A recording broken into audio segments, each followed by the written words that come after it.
I'm Sarah Chin, 32 years old. 3 weeks ago, I was lying in a hospital bed with internal bleeding, 3 broken ribs, and a ruptured spleen after a drunk driver T-boned my car at an intersection. My 2-year-old daughter Emma was at daycare when it happened, safe and unharmed. But I wasn't going to be picking her up. The paramedics were telling me I needed emergency surgery within the hour, or I might not make it. From the ambulance, with an oxygen mask half covering my face and my hands shaking, I called my mother. "Mom," I managed to say through the pain. "I've been in a car accident. I need emergency surgery. Can you please pick up Emma from daycare and watch her? I'm at Mercy General." There was a pause. Then my mother's voice came through, annoyed and inconvenienced. "Sarah, this is really bad timing. Your father and I are leaving for our Caribbean cruise tomorrow morning. We've had this planned for months. You know how much we've been looking forward to this with your sister." I couldn't believe what I was hearing. "Mom, I have internal bleeding. They're taking me into surgery. Emma needs someone." "You're always so dramatic about everything," she cut me off. "I'm sure it's not as serious as you're making it sound. You probably just have some bruises. Can't you call one of those babysitting services? We have our cruise, Sarah. 14 days with your sister and her family. We're not missing that for your drama." The paramedic beside me was staring at my phone with an expression I'll never forget, pure disbelief mixed with disgust. "Mom, please. I'm begging you. Emma is 2 years old. She needs family. We are family, which is why you should understand how important this trip is to us. Your sister specifically requested we come. She's already there waiting for us in Miami. I'm not disappointing her because you got into a fender bender. Figure it out yourself. You're an adult." The line went dead.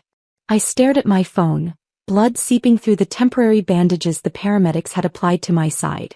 The female paramedic gently took the phone from my hand. "Honey," she said softly, "let's focus on getting you stabilized. Do you have anyone else?" I didn't. My ex-husband had abandoned us when Emma was 6 months old, moved across the country and hadn't sent a single child support payment. My father always just went along with whatever my mother said. My sister Melissa? She was already in Miami, probably sipping cocktails on the beach, waiting for our parents to join her on their luxury family vacation. The one I apparently wasn't important enough to be included in. Before I tell you what happened next, if you're enjoying this story, I'd really appreciate it if you could like and subscribe. But only if you're genuinely connecting with this. Now let me tell you about the decision I made in that ambulance. "I need to make a call," I told the paramedic. My voice was steadier now, ice cold with clarity. I pulled up a premium nanny service I'd heard about from a colleague at work. Despite the pain, despite the fear, I managed to explain my situation. They had someone available immediately. A wonderful woman named Patricia who could pick up Emma within 30 minutes and stay with her for as long as needed. $45 an hour, 24-hour minimum commitment. I didn't hesitate. I gave them my credit card information right there in the ambulance. Then I did something else. Something I'd been thinking about for years but never had the courage to do. I opened my banking app and canceled the automatic monthly transfer. $3,800. Every single month. For the past 8 years and 2 months. I did the math even through the haze of pain. $374,240. That's how much money I'd secretly been sending my parents since I was 24 years old. They thought they were living off my father's pension and Social Security. They had no idea their mortgage, their car payments, their HOA fees, their property taxes, all of it was being paid by the daughter they considered a disappointment. Let me back up and tell you how I got here, because this didn't start with a car accident. This started 32 years ago when I was born and my mother decided I would never be good enough. Growing up, I was always the other daughter. Melissa, 3 years older, was everything. Straight A's without trying. Homecoming queen. Full scholarship to Princeton. MBA from Wharton. Now a senior executive at a Fortune 500 company pulling in $400,000 a year. My parents' pride and joy. Their success story. The one they actually introduced to people at parties. Me. I was the afterthought. The surprise baby my mother never really wanted. I heard her tell her friends once when I was 7 years old. 2 was the plan. Sarah was the accident. I struggled with dyslexia in school. My grades were mediocre despite working twice as hard as everyone else. I didn't go to an Ivy League school. I went to State University on student loans. I became a medical billing specialist, making a decent $72,000 a year. Not glamorous. Not impressive.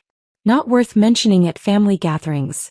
My mother introduced Melissa as my daughter the executive.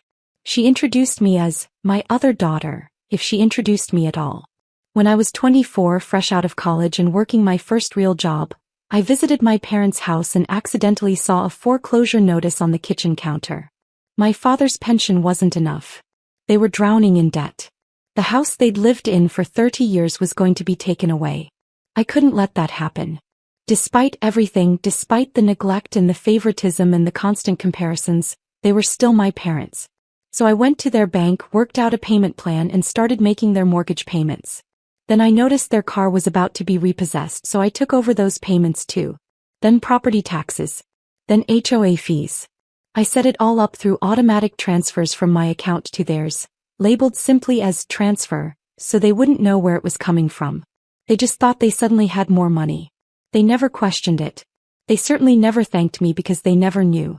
For 8 years I lived in a modest apartment, drove a 10-year-old Honda, and wore clothes from Target so my parents could maintain their lifestyle in their 3-bedroom house in the nice neighborhood, driving their newer car, taking their annual vacations.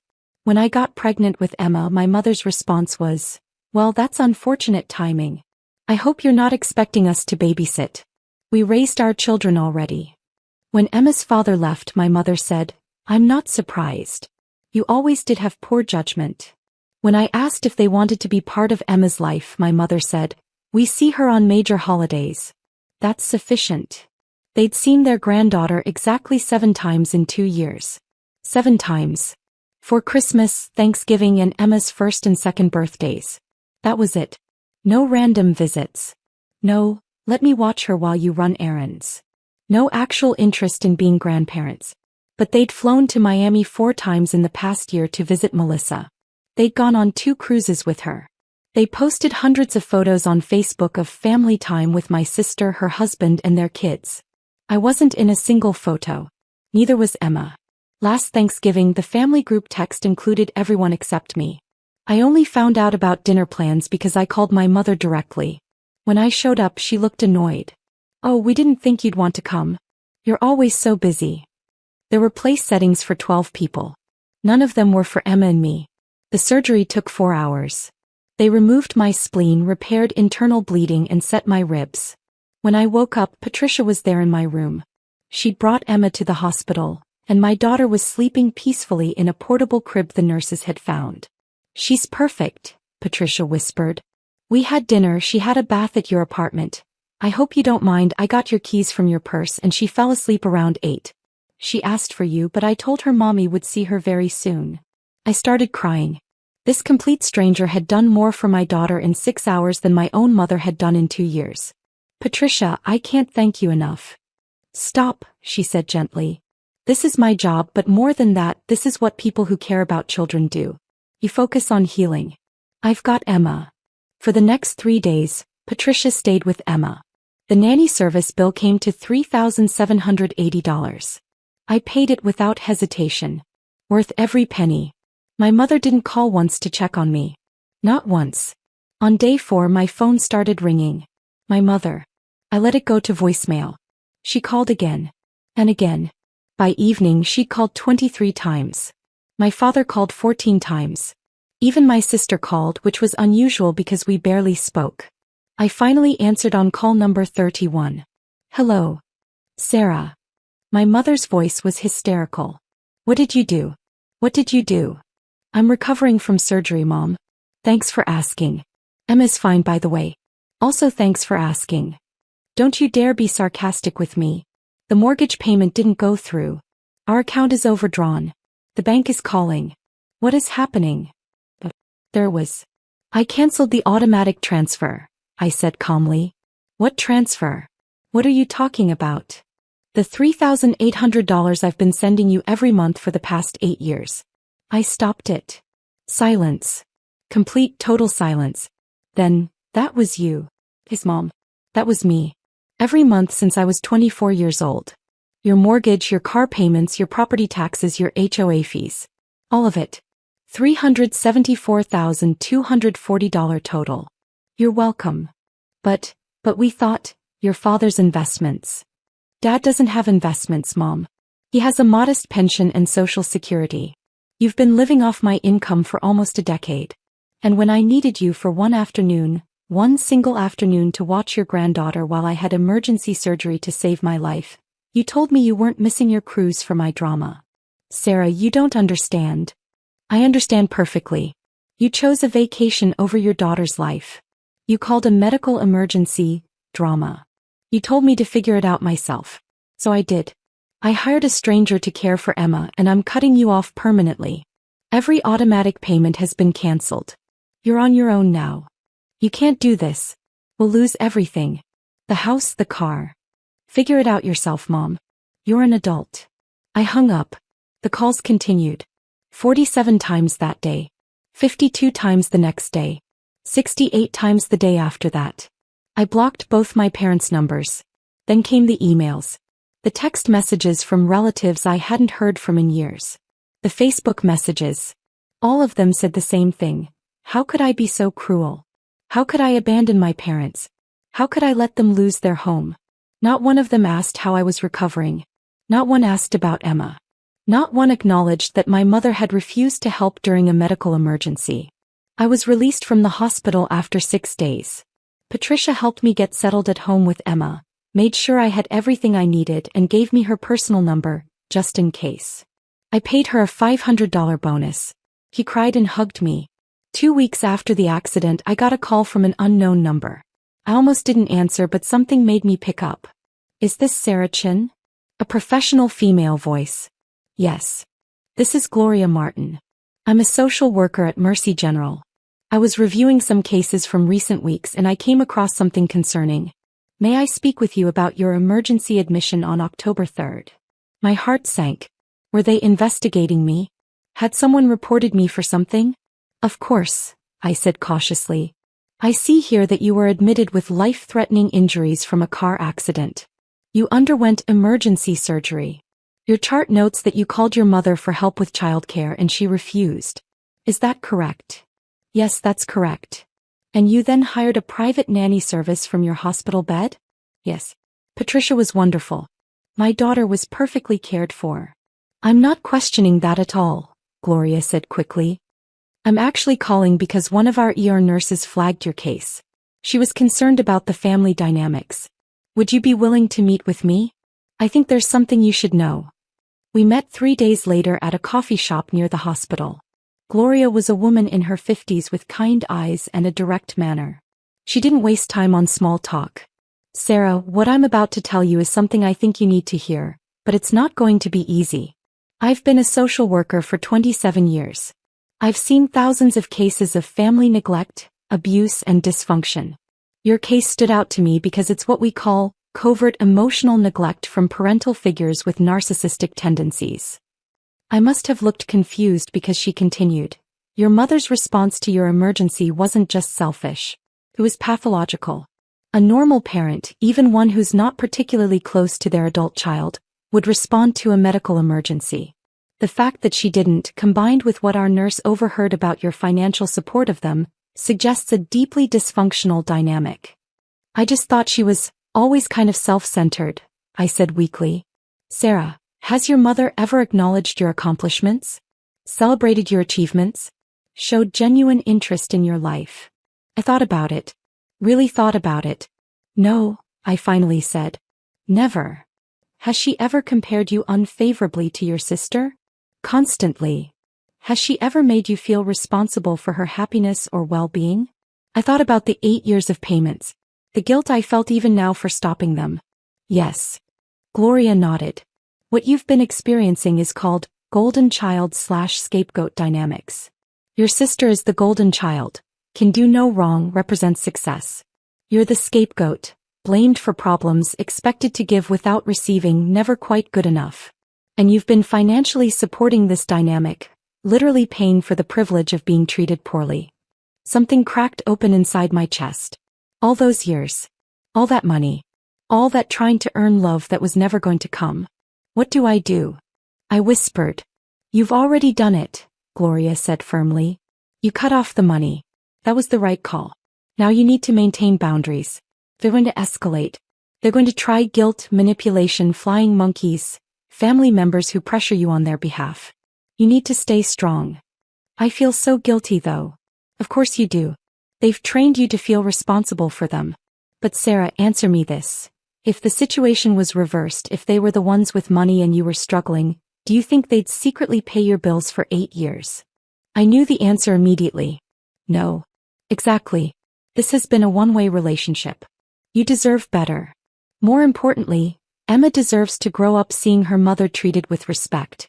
You're breaking a generational pattern. That's hard, but it's necessary. We talked for 2 hours. When I left, I felt something I hadn't felt in years. Clear-headed. Sure of myself. 3 weeks after the accident, on a Tuesday afternoon, my doorbell rang. I looked through the peephole and saw my mother and father standing there. My mother looked furious. My father looked defeated. I opened the door but didn't invite them in. What do you want? We need to talk, my mother said, trying to push past me. I blocked the doorway. We can talk here. Sarah, please. Don't be difficult. We drove all the way here. You drove 30 minutes, Mom. The same 30 minutes you couldn't spare when I was dying in a hospital. That's not fair. We didn't know it was that serious. I told you I had internal bleeding. I told you I needed emergency surgery. What part of that didn't sound serious? My father finally spoke. Sarah, sweetheart, we're going to lose the house. We need you to reinstate the payments. Just until we figure something else out. Figure what out, Dad? You're both retired. You have no other income. You've been living off me for 8 years. If I start paying again, you'll just expect it forever. But where will we go? My mother's voice hit that whining tone I'd heard my whole life when she wasn't getting her way. I don't know, Mom. Maybe you can stay with Melissa. She's the successful daughter, right? The one worth spending time with. Melissa doesn't have room. She has a 5-bedroom house. Her guest rooms are occupied. Then downsize. Sell the house. Get an apartment you can afford on Dad's pension. That's what normal people do. This is our home, Sarah. We've lived here for 30 years. And I've paid for it for 8 of those years. I'm done. My mother's face twisted into something ugly. You're just doing this to punish us. You've always been spiteful. Selfish. This is exactly why we've never been close. Something inside me snapped. We've never been close because you've never wanted to be close to me. You've never liked me. From the day I was born, I was the accident, the burden, the disappointment. I've spent 32 years trying to earn your love and I'm done. I'm done paying for it. I'm done begging for it. I'm done. If you don't help us, we'll be homeless, my mother shrieked. Then I guess you'll figure it out.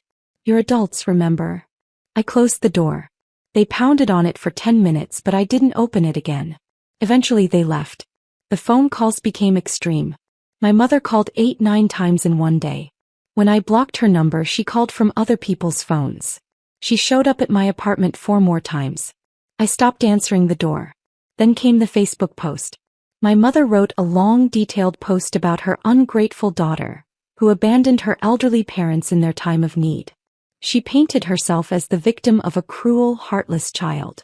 She conveniently left out the part about refusing to watch Emma during my surgery. She definitely didn't mention the $374,240. Extended family members I barely knew started commenting. Family should help family. Elders deserve respect. How could you? I didn't respond to any of it. Gloria had warned me this would happen. Don't defend yourself on social media, she'd said. People who want to believe you're the villain will believe it no matter what you say. The people who matter will see the truth. He was right. 3 of my cousins reached out privately. We saw your mom's post, but we also noticed she wouldn't say what actually happened. What's the real story? I told them. All of it. The 8 years of payments. The cruise. The refusal to help with Emma. The complete lack of concern for my well-being. Their responses were similar. Oh my God, I had no idea. That's awful. You did the right thing. But publicly my mother's narrative dominated. I was the ungrateful daughter. The family villain. Fine. I could live with that. 6 weeks after the accident, I was mostly healed physically. The emotional healing was ongoing. I'd started seeing a therapist who specialized in family trauma. It helped. Then something unexpected happened. I got a call from a number I didn't recognize. When I answered, an elderly male voice said, "Sarah? This is your grandfather. Your mother's father. Don't hang up." I'd never met my maternal grandfather. He and my grandmother had divorced when my mother was young, and there'd been some kind of major falling out. My mother never talked about him except to say he was dead to the family. "Grandpa Frank," I said cautiously. "That's right.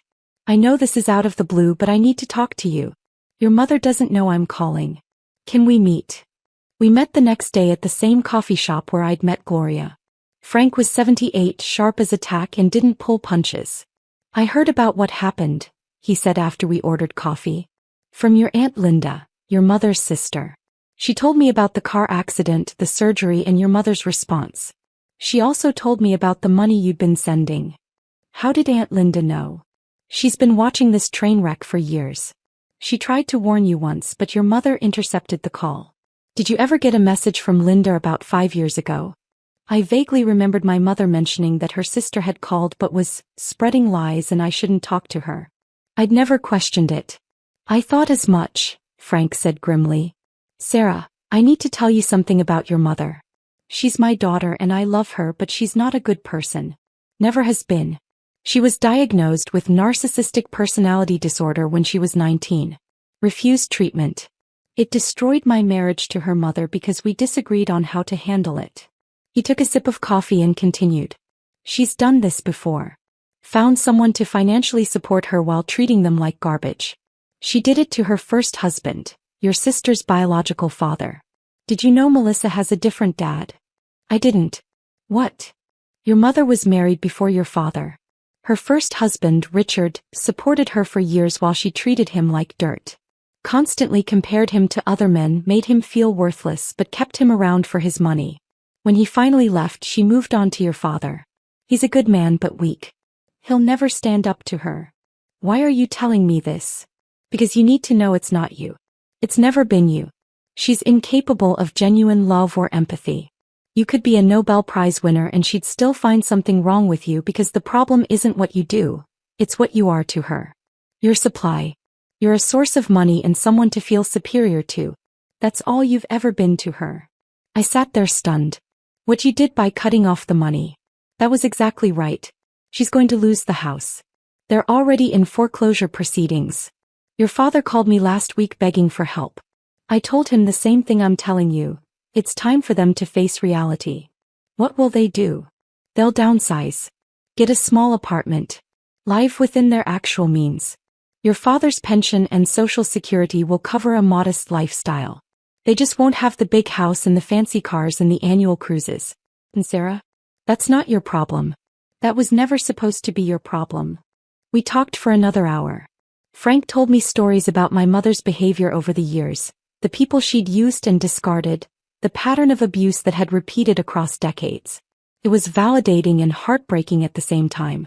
Before we parted, he said, "I'd like to get to know you and Emma if you're open to it. I know I'm a stranger, but I'm your grandfather and I'd like to try." "I'd like that too," I said. 2 months after the accident, my parents lost the house. They moved into a 2-bedroom apartment 30 miles away. Melissa, despite her 5-bedroom house and $400,000 salary, didn't offer to help them. Apparently when they asked, she said she and her husband had carefully budgeted their lifestyle and couldn't take on additional expenses. The irony wasn't lost on me. My mother sent me one final email. "I hope you're happy. You've destroyed your family. We'll never forgive you." I didn't respond. There was nothing left to say. 3 months after the accident, I was fully healed. Emma was thriving. I'd gotten a promotion at work. A $15,000 raise that I could actually keep instead of sending to my parents. I'd moved into a better apartment with 2 bedrooms so Emma could have her own room. Grandpa Frank visited every Sunday. He was the grandfather I'd never had, the parent figure I'd always needed. He taught Emma to paint. He took me to lunch and actually asked about my life, my interests, my dreams. He met Patricia, who still occasionally babysat for us, and told her she was an angel. "This is what family is supposed to be," he told me one afternoon while Emma napped. "People who show up. People who care. Not because they have to, but because they want to. One day, I ran into an old acquaintance from high school at the grocery store. She'd seen my mother's Facebook posts about me being a terrible daughter. "I just wanted you to know," she said quietly, "I never believed that narrative. I remember how your mom talked about you in high school. I'm sorry you went through that." "Thank you," I said. It meant more than she knew. Today, 6 months after the accident, I'm sitting in my living room watching Emma play with blocks. She's almost 3 now. Happy, healthy, loved. She calls Grandpa Frank Papa Frank, and lights up every time he visits. I have $3,800 extra in my budget every month. I've started a college fund for Emma. I'm planning a real vacation, just the two of us, to Disneyland. I bought myself new clothes that aren't from Target. I got my car repaired properly instead of living with the dents and scratches. My mother hasn't called in 2 months. The last I heard from Aunt Linda, my parents are managing in their apartment but making everyone miserable with their complaints. My father tried to reach out once through Grandpa Frank, but I declined contact. Maybe someday, but not now. Not until he can stand up for himself and acknowledge what happened. Melissa sent me a single text last month. "Mom's been calling me constantly asking for money." I blocked her. Just FYI. I didn't respond. Melissa made her choices too. But here's what I've learned in the past 6 months. Cutting off toxic family isn't cruel. It's self-preservation. It's choosing yourself and your child over people who have proven they don't value you. It's refusing to pay, literally and figuratively, for love that should have been freely given. I spent $374,240 trying to buy my mother's love. I could have bought a house with that money. Emma's entire college education. Decades of security and comfort. Instead, I bought a painful but necessary lesson. Some people will take everything you give and still ask for more. And the only way to win is to stop playing the game. Oh, and remember that surgeon I mentioned? The one who walked into my hospital room while my mother was there demanding I reinstate the payments? That happened on day 5 of my recovery. My mother had somehow sweet-talked her way past the nurses, and she was standing over my bed, listing all the reasons I owed her. The surgeon, Dr. Reeves, came in for a post-op check. She took one look at the scene, me exhausted and pale, my mother red-faced and gesturing wildly, and said, "I'm going to need you to leave. My patient needs rest." "I'm her mother," my mother snapped. "I have a right to be here." Dr. Reeves pulled up my chart on the tablet. "According to our records, you refused to provide childcare for your granddaughter when your daughter was admitted with life-threatening injuries. Our ER staff documented that conversation. You told her, and I quote, 'I'm not missing my cruise for your drama.'" My mother's face went pale. "Your daughter had a ruptured spleen, internal bleeding, 3 broken ribs, and coded once during surgery. She nearly died. And you were on a cruise ship." Dr. Reeves's voice was ice cold. "So no, I don't think you have a right to be here causing her stress during recovery. Leave now, or I'll call security and have you permanently banned from this floor." My mother's mouth opened and closed like a fish. No sound came out. She looked at me, expecting me to defend her or smooth things over like I always had. I said nothing. She grabbed her purse and left. The look on her face, shock, humiliation, disbelief, was absolutely priceless. Dr. Reeves waited until the door closed, then turned to me with a gentle smile. "I have a daughter. If she ever needed me and I chose a vacation instead, I wouldn't deserve to be called a mother. You did nothing wrong by cutting her off." "Nothing." I started crying. She pulled up a chair and sat with me for 20 minutes, not as my surgeon but as one human being to another, and told me about setting boundaries with her own toxic mother-in-law. She gave me Gloria's number and told me to seek therapy for family trauma. That conversation changed everything. It was the first time a parental figure had ever validated my feelings instead of dismissing them. It gave me the strength to maintain my boundaries when the pressure mounted. So here I am, 6 months later. A single mother with a beautiful daughter, a relationship with my grandfather, a career I'm good at, and absolutely zero debt to the people who gave birth to me. I'm not going to lie and say it's been easy. Some days I still feel guilty. Some days I wonder if I should have tried harder, been more understanding, given them another chance. But then I remember I gave them 32 years of chances. I gave them $374,240. I gave them my time, my energy, my emotional labor, my desperate attempts to be good enough. They gave me nothing but criticism and demands for more. I'm done giving to people who only know how to take. Emma will grow up knowing her worth. She'll grow up seeing her mother set boundaries and stand up for herself. She'll grow up with a Papa Frank who loves her unconditionally, not because she achieves anything or provides anything, but simply because she exists. That's what love is supposed to be. And if my mother ever wonders why she lost her daughter, the answer is simple. She never had me to begin with. She had a bank account with emotions attached. When the bank account closed, there was nothing left. I'm finally free. Emma's safe. We're building a life surrounded by people who actually care about us.